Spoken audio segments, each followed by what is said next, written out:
Keçən dərsdə biz sizinlə içi felindən danışdıq, keçmiş, indiki, gələcək zamanlarını. İndi isə gəlin sizinlə bəzi ön şəkilçiləri də gəlin müzakirə edək. Yəni, məsəl üçün, biz keçmiş zamanda bildik ki, yəni kim baxmayıbsa mütləq səhifəyə keçid edin, baxın. Şol, şıla, şili, düzdürmü? Amma məsəl üçün, əgər biz demək istəyirik ki, gəldi, biz qarşısına pri əlavə edəcəyik və olacaq prişol və yaxud prişla və yaxud prişli. Əgər məsəl üçün çıxıb getməyindən danışırıq ki, məsələn o getdi və heç kim heç nə demədi, məsələn. On uşol və yaxud ana uşla, ani uşli deyəcəyik.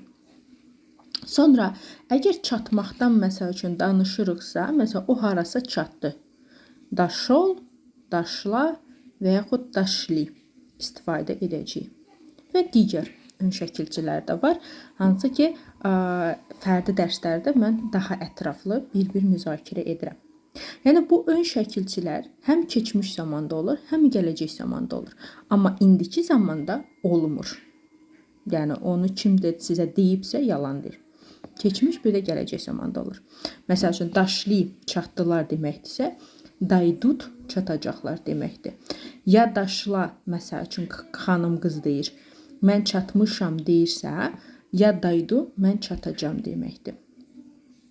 Yəni, keçmiş zamanda hansı ön şəkilçilər də həmənkini gələcək zamanda da istifadə edəcəyik. Məsələn, uşol getdi, uydot gedəcək deməkdir. Biri keçmiş, biri gələcək zamanda. Əzizlərim, tez bir zamanda rus dili öyrənmək istəyirsinizsə, fərdi dərslərə yazılın. Nə qədər ki, boş yer var.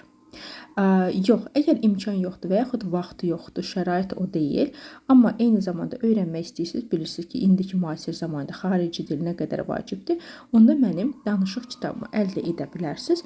Sadəcə WhatsApp nömrəsinə kitab sözünü yazmağınız kifayət edir, ətraflı məlumat inşallah atacağıq.